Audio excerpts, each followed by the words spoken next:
I'm Blake Foster. This is my project of the last 4 years. I call it the Ugly Duckling. It's supposed to be a scientific research vessel, but I wanted it to be really weird looking as much as possible. I'd actually spent 2 years before this working on a large Mtron base, and I was just worn out of being pinned to a kind of a rigid style and color scheme, so I just wanted this one to look crazy. So I started off in the front here. It flies that way. That's a question a lot of people have because it's not entirely obvious. Just with one of the sections here that's at 45 degrees. That was originally vertical. And I was kind of following a sketch where I had that, and there was another section kind of hanging off the side. But then just kind of on a whim, that's actually a common theme with this. I've done a lot of things on whims, but I turned it 45 degrees and kind of built a copy. And then I turned it into a hangar bay in the middle. And if you actually get down low there, you can see the hangar bay goes probably 2/3 the length of the ship. Way back here. If we come around to the side a little bit more here, there are a couple more hangar bays.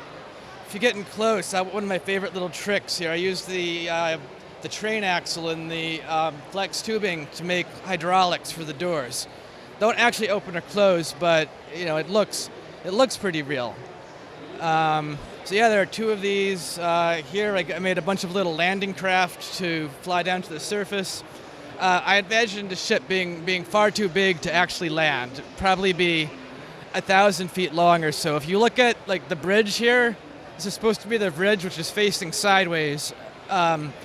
Each I guess 2 plates is about 1 story, so it's about micropolis scale, which is kind of the only thing that's really establishing the size. I guess moving along farther back here, another of my favorite details is the main engine. I built it from the inside out, so I wanted it to have the curved kind of shape like a rocket engine, like from NASA. So I built that first. It's all made of hinges, kind of held together in a very flimsy way. And I tried all sorts of parts on the outside of it. I had fins on it. I had an enormous amount of greebling on it for a while, and I just didn't like anything. And then I finally tried these boats, which I think actually picked up at BrickFair the year before because I thought they looked interesting. And, I loved it. And so now it's one of my favorite details, the boats making up the engine. Yeah, and it's something that definitely catches your eye when you're looking at it. You're like, oh, that's a boat piece, but it's in a spaceship. Yeah. People like to ask about that a lot. Like this, where some of these parts that look weird, and I love to point out that those are boats. That it's kind of about taking the parts and using them for in ways that they maybe weren't intended. If you look close at some of the greebling, you'll find a lot of minifigure tools, skis. There's actually one of the roller coaster wheels right here below the lights. There's a bow and arrow in the comm array. If you go forward a little more,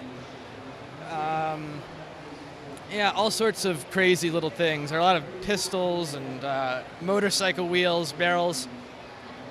Just whatever I can get my hands on that's dark bluish gray. So what is the kind of main internal structure like with these sections that kind of keeps it all together? Well, I rely mostly on snot to keep it rigid and just from falling apart. So like just the entire left side, it's just kind of lined with the 1x4 snot bricks and plated over, which keeps it really sturdy. Most of the structure is really on the left because this side is carved out for the hangar bays in the front and then on the side as well. And then I use the A-frame parts. It's relatively new. They're plates with 45 degrees, and those hold all the 45 degree sections rigid. Yeah.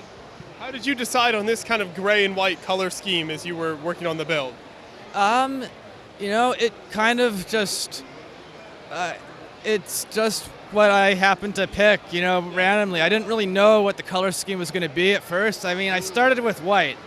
And then, I'd actually, before I'd use light gray or light bluish gray for greebling, I decided to use dark gray this time. And then, I guess I wanted another shade of gray on it to just get a little bit more color. And then so it got, I think the truck beds that make up the front over there were actually one of the first light blade parts I put on.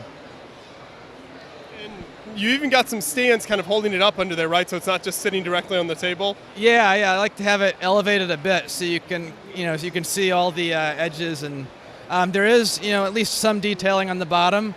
I don't put as much effort into that because, it'll barely be visible. It has to look good from a grazing angle.